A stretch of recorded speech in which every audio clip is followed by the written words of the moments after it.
ejemplo, con 15 años yo tenía ya absolutamente decidido que iba a estudiar clásicas, eso lo sabía, me interesaba el mundo romano y lo griego muchísimo, y pensaba que era prácticamente imposible intentar entender mi mundo contemporáneo sin empezar desde tan atrás. Estaba siempre ahí, como el paisaje. La historia hay que investigarla, no es el relato que aparece a primera vista delante de nosotros, porque la historia de España se ha construido sobre toneladas de propaganda que cayeron sobre ella desde el siglo XVI en adelante, y por supuesto la versión protestante de esa historia está construida sobre los pilares de la leyenda negra, irremediablemente. Todos esos prejuicios hispanófobos fueron asumidos más tarde por el liberalismo, y realmente a principios del siglo XX no había nadie que se cuestionara que la historia de España pudiera no haber sido una historia de intolerancia religiosa y persecuciones, pudiera no haber sido una historia de ignorancia, pudiera no haber sido una historia de atraso o pudiera no haber sido una historia de masacres sobre pueblos indígenas. Bueno, yo empecé a interesarme por el problema de la leyenda negra, pienso que en el momento en que me di cuenta estudiando Roma, que los romanos habían tenido en su historia un fenómeno muy parecido a ese. ¿Contra qué podía ir de un romano? Contra su reputación, ¿no? Pues eso sucedió luego en el caso del Imperio Español y muy visiblemente contra los Estados Unidos de América en estos tiempos, y ha ocurrido también contra Rusia. Me interesaba bastante añadir un capítulo sobre Rusia, porque para la opinión pública española ni siquiera la palabra rusofobia, el lector español ni siquiera es consciente de que tiene una visión de los rusos que ha sido absolutamente fabricada en un momento determinado. El imperio es una apertura al mundo que te obliga a mezclar lenguas, a tratar con desconocidos, a intentar estructurar políticamente. Todos los imperios son multinacionales, multirraciales y normalmente multirreligiosos. Y para poderlos llevar adelante es necesario una mano izquierda enorme, una cantidad extraordinaria, no muy propia del ser humano, de tolerancia y de capacidad de pacto y de capacidad de entendimiento con quien no se parece a ti absolutamente en nada. Y esos pueblos terminan agotándose y por lo tanto, digamos, pudriéndose hacia el interior, ¿no? Así acabó Roma, como el Imperio Español se fue consumiendo internamente. Y no lo veremos porque al Imperio Americano le queda todavía un tiempo largo, pero ya veremos cómo Estados Unidos sufre el mismo proceso ese hacia el interior.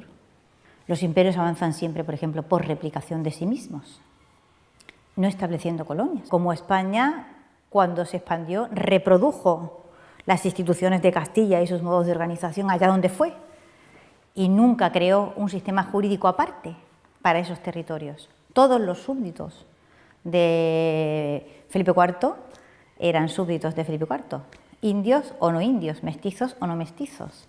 Esto, el colonialismo jamás, es decir, el colonialismo se basa profundamente en la distinción entre la metrópoli y sus colonias. Sus estatutos jurídicos están absolutamente diferenciados. El indio nacido en la India no tiene pasaporte británico, nunca. Llamamos Imperio Británico a la expansión por la India y otros territorios, duró 70 años, más no pudo durar, porque o el imperio ofrece más de lo que quita, o el imperio integra, o el imperio no permanece.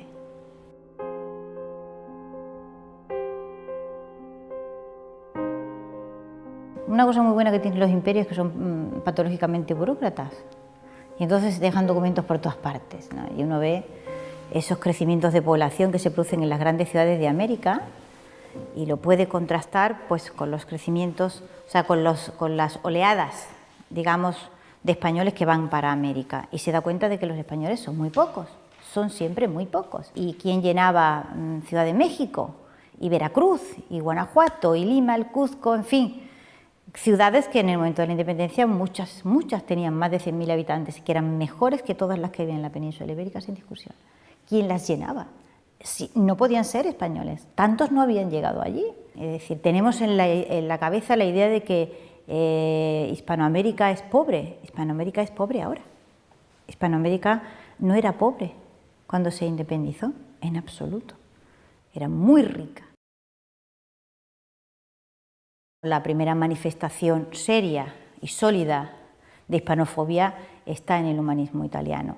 O sea, la idea de que España es un país medieval, por ejemplo, es del humanismo italiano. Tachan el imperio que les molesta como medieval, porque ser medieval para ellos era lo peor que se podía ser. Es decir, los españoles, para los humanistas, no solo eran atrasados, o sea, medievales, sino que además habían mezclado, tenían un trozo de historia muy rara, ¿no? Y se habían mezclado con judíos y se habían mezclado con moros. Y eso además era absolutamente conocido. El teatro de Lope de Vega demuestra que estos prejuicios los españoles los conocían a la perfección. Y no les importaba nada. La gente se reía de aquello y le daba completamente igual, que es una actitud que es muy frecuente también en los imperios, de la misma forma que los romanos se tomaran a chifla y se lo tomaron más de una vez y de dos y de muchas. Las cosas que los griegos escribían sobre ellos y los judíos, Flavio Josefo, etc. Pues los españoles en su época también se lo tomaban a broma. O sea, mientras el imperio, digamos, mantiene el espíritu alto y el espíritu, digamos, de superación de sí mismo, el espíritu de frontera, puede ser consciente y le puede afectar, pero no demasiado. Eso empieza a afectar después. Pues ¿en qué momento empieza a bajar? Pues empieza a bajar claramente en el momento en que se empiezan a asumir como verdaderos todos los tópicos hispanófobos que va repitiendo la Ilustración. Y ese momento es la segunda mitad del siglo XVIII. Después de esa maravilla, no exagero, ¿no?, que es el siglo de oro español, el siglo XVIII es letal, o sea, es helador, absolutamente, se congela, la literatura se congela, porque el estilo ilustrado que habían traído los Borbones era impropio absolutamente de lo que había sido el estilo de la cultura española. Eso era algo que aquí uno no se puede imaginar a un señor como Lope de Vega en un salón, ni a un Cervantes en un salón. Esta gente iba por libre en la vida y no tenían vinculación alguna con los círculos de poder, lo cual les mantenía la lengua muy suelta. Y eso fue una ventaja extraordinaria, es decir, esas críticas feroces cervantinas, esos sonetos de cachondeo total, hasta el último poeta de la última Mesoncillo de Madrid era capaz de escribir un soneto contra Felipe II, se quedaba tan pancho y no le pasaba absolutamente nada, ¿no? Es después cuando el estilo cambia, se asume absolutamente todos los tópicos franceses que llegan empapados, interesadamente, claro está, de las ideas de la España atrasada, la España intolerante, la España que venían repitiéndose desde el protestantismo y aún de antes, y se produce un fenómeno que no ha dejado de producirse hasta el día de hoy y forma parte del carné de ser un intelectual español, que seas muy hispanófobo, que hayas asumido los tópicos de la leyenda negra, que seas con tu país no crítico, hipercrítico, con razón o sin ella. Es decir, es que nosotros hemos estudiado una versión de la historia de Europa que está escrita en el siglo XIX y que es el resultado, primero, del nacionalismo alemán, el italiano también, y que en esa época es también la época en que se reescribe la historia del supuesto imperio británico en el momento de gran expansión, la época victoriana. Es decir, hay 3 reescrituras simultáneas de la historia de Europa, cada una de ellas encaminadas a justificar determinadas cosas. Porque la mentalidad protestante ha funcionado siempre, como todas las mentalidades duales, crecen y triunfan generando un enemigo.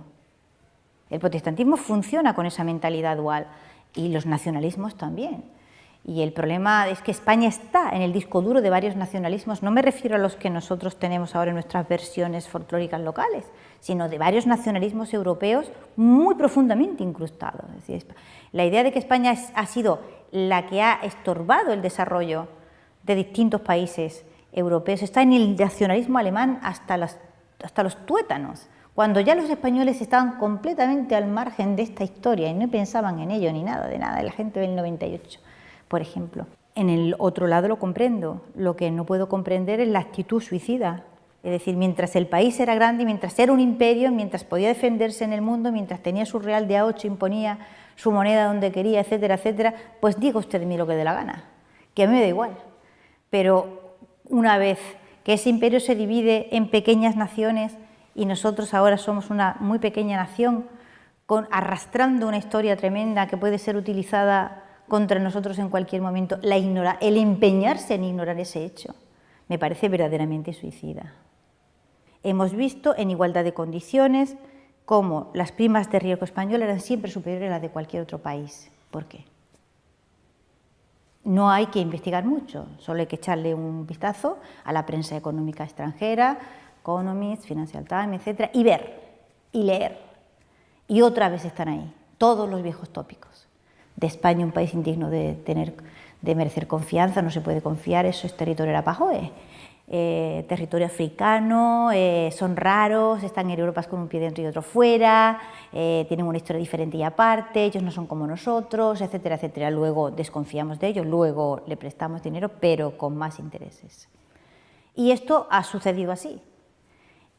Y la mayor parte de los españoles creo que no lo sabe. ¿Con qué herramientas? ¿Con qué armas?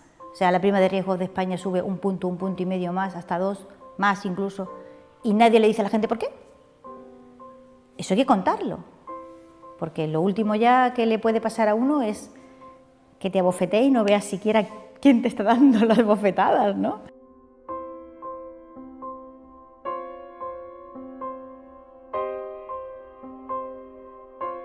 La verdad os hará libres, quizás sea cierto, pero a mí tampoco me importa. Quiero decir que la verdad es la verdad, os haga libres o no. La verdad es la verdad y merece ser conocida.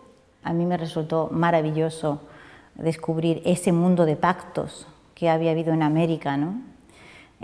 Conforme los españoles avanzaban. América Latina está llena de celebraciones de pactos, que ya se han olvidado que fueron pactos. Pactos que en un momento dado se hicieron pues, con los mapuches, con los totonacas, con los muiscas, con los payos, con los ópatas, con los, yo qué sé, tropocientos mil. Con ellos se pactó y se hicieron alianzas que duraron siglos. Merece ser mejor conocido, mucho mejor conocido y mucho mejor estudiado de lo que lo ha sido, porque ha sido realmente uno de los grandes momentos de la historia de la humanidad, sin duda. No porque sea nuestro, nosotros no tenemos ya nada que ver con ese imperio, eso lo digo al final, le sienta mal a todo el mundo, pero hay que aceptar el hecho de que ese imperio existió y dejó de existir. Y lo construyeron nuestros antepasados, antepasados que son antepasados nuestros y de los mexicanos y de todo el mundo. Nosotros de ese imperio no somos más que un cachito desgajado y nada más. Pero ese imperio fue un momentazo tremendo en la historia y merece, yo creo que en algún momento llegará a ser mejor conocido de lo que lo es y mejor estudiado de lo que lo es. De los grandes imperios de la historia de la humanidad, desde luego el español fue uno y no cabe en absoluto avergonzarse de él. Habrá que avergonzarse de todo lo que hemos hecho después, pero de aquellos 3 siglos y medio, desde luego, no hay vergüenza posible.